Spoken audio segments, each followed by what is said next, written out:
friends, welcome to our channel Vidya Sridhar. இன்னைக்கு வந்து சிம்பிளாவும் டேஸ்டாவும் வந்து மட்டன் குழம்பு எப்படி செய்யலாம்ங்கறத பார்க்கலாம் வாங்க.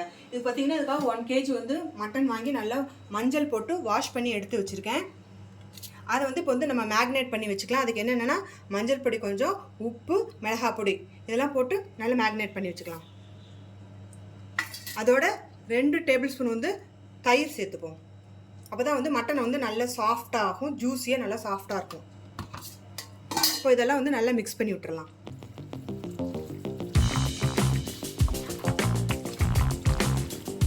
இப்போ வந்து இந்த மட்டனை வந்து நல்லா வந்து மிக்ஸ் பண்ணி விட்டாச்சு. இது வந்து மினிமம் வந்து 30 மினிட்ஸ்லேருந்து 2 ஹவர்ஸ்க்கு வந்து ஊறணும். நம்ம வந்து டைம் பொறுத்து நமக்கு வந்து நிறைய டைம் இருக்குது அப்படின்னு சொன்னால் 2 ஹவர்ஸ் ஊற வைக்கலாம். அப்படி இல்லை அப்படின்னா ஒரு 1/2 hour வந்து ஊற வச்சுட்டு செஞ்சோம் அப்படின்னா அப்போ தான் வந்து மட்டன் நல்லா ஜூஸியாகவும் நல்லா சாஃப்டாகவும் இருக்கும். அதுக்காக தான் இது. இப்போ வந்து நம்ம மிக்ஸ் பண்ணி வச்சாச்சு. இதை வந்து ஊறட்டும் ஒரு 1/2 hour. இதுக்கு தேவையான வந்து மசாலாலாம் நம்ம அடுத்தது வந்து ரெடி பண்ணிக்கலாம். ஸோ அதை பார்ப்போம்.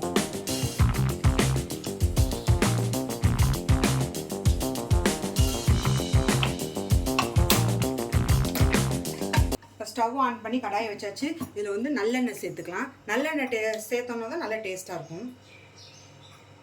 அது இல்லாமல் இந்த மசாலாஸ் எல்லாமே வந்து எண்ணெயில் வதக்கி செஞ்சோம் அப்படின்னு சொன்னால் ரொம்ப நல்ல டேஸ்ட்டாக இருக்கும்.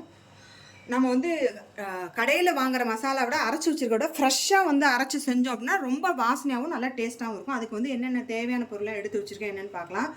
1/2 ஸ்பூன் வந்து ஜீரகம், 1 ஸ்பூன் சோம்பு, 1 ஸ்பூன் மிளகு, 2 டேபிள் ஸ்பூன் வந்து கொத்தமல்லி விதை, 5 வரமிளகாய், அப்புறம் ஒரு பட்டை, 2 கிராம்பு, 2 ஏலக்காய். ஏன்னா ஏற்கனவே நம்ம வந்து மிளகாத்தூள் போட்டு தான் அதில் மேக்னேட் பண்ணி வச்சுருக்கோம். அதனால் வந்து ரொம்ப காரம் தேவையில்லைங்கிறதுனால இங்கே மிளகும் இருக்கனால மிளகாய் கம்மியாக போட்டிருக்கேன். இப்போ நம்ம எடுத்து வச்ச இந்த மசாலாலாம் இந்த ஆயிலில் போட்டு ஃப்ரை பண்ணிக்கலாம்.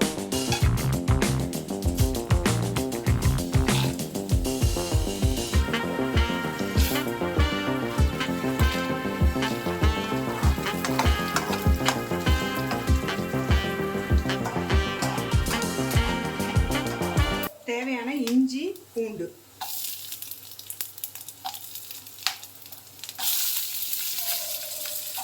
இதுக்கு வந்து சின்ன வெங்காயம், பெரிய வெங்காயம் எது போட்டால் சின்ன வெங்காயம் போட்டால் ரொம்ப டேஸ்ட்டாக இருக்கும். என்கிட்ட கம்மியாக இருக்கனால ஒரு சின்ன வெங்காயம், பெரிய வெங்காயம் ரெண்டுமே நான் மிக்ஸ் பண்ணி போட்டுக்கிறேன்.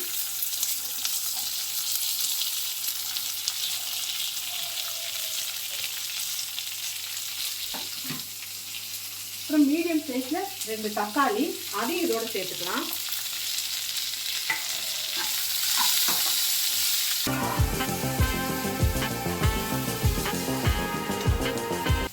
போட்ட மசாலாஸ்லாம் வந்து ஓரளவுக்கு வதங்கிடுச்சு. இப்போ நான் வந்து துருவி வச்சிருக்க தேங்காவையும் இதில் வந்து சேர்த்துக்கலாம். அது இதை எடுத்து சேர்த்து நல்லா மிக்ஸ் பண்ணி விட்டுருவோம்.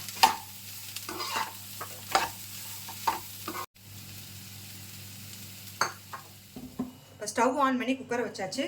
இதில் வந்து ஒரு டேபிள் ஸ்பூன் வந்து ஆயில் விட்டுக்கலாம். ஆயில் நல்லா சூடாகட்டும். இது தாளிக்கிறதுக்கு பார்த்தீங்கன்னா ஒரு துண்டு பட்டை, கல்பாசிப்பூ, 1 டேபிள் ஸ்பூன் வந்து பெருஞ்சீரகம், சோம்பு எடுத்துருக்கேன். இதை வந்து இதை போட்டு தாளிப்பாக சேர்த்துக்கலாம்.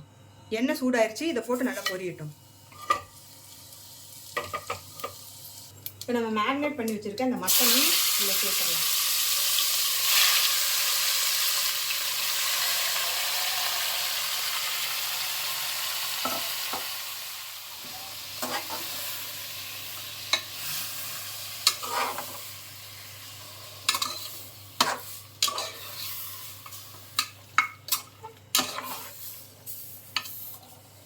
இப்போ இந்த மட்டன் வேகிறதுக்கு தேவையான அளவு கொஞ்சமாக தண்ணி ஊற்றிப்போம். ஏன்னா அதுலேயே நிறைய தண்ணி வரும். இப்போ மட்டன் வேக தேவையான அளவு தண்ணி ஊற்றிக்கலாம். இப்போ வந்து குக்கரை மூடி 6 விசில் விட்டுருவோம். வெந்ததுக்கப்புறம் எப்படி இருக்குங்கிறத அப்புறம் பார்ப்போம். அதுக்குள்ளே நம்ம வந்து ரெடி பண்ணி வச்சுருக்க அந்த மசாலாவையும் அரைச்சி ரெடியாக எடுத்து வச்சிடலாம்.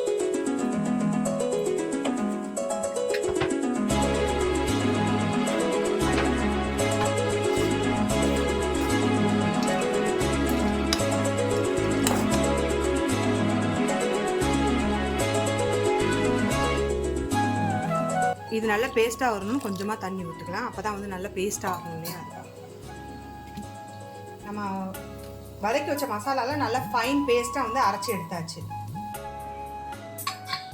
4 விசில் வந்து குக்கரில் இப்போ மட்டன் போட்டு விட்டு எடுத்து வச்சாச்சு. இப்போ பாப்பா எப்படி இருக்கு எப்படி நல்லா வெந்திருக்கு. இப்போ நம்ம பேஸ்ட்டாக அரைச்சி வச்ச மசாலாவும் இதில் சேர்த்துடலாம்.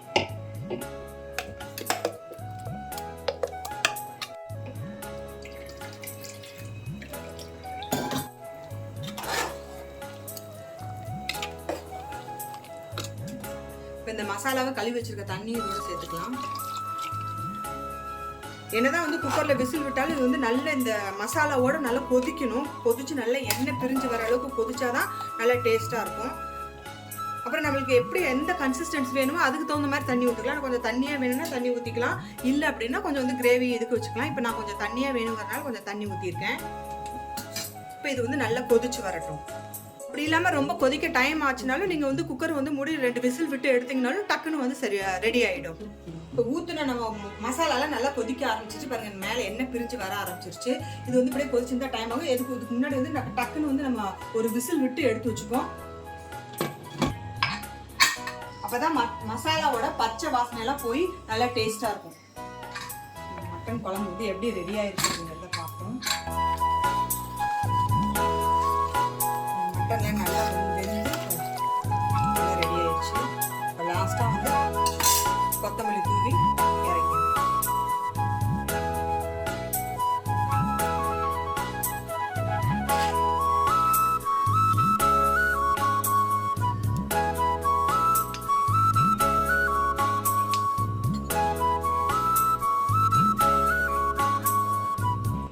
இந்த வீடியோ உங்களுக்கு ரொம்ப பிடிச்சுன்னு நினைக்கிறேன். இப்போ பார்த்தீங்கன்னா சூப்பராக சுவையான மட்டன் குழம்பு ரெடி ஆயிடுச்சு. வாங்க வந்து சாப்பிடலாம். தேங்க்ஸ் ஃபார் வாட்சிங்.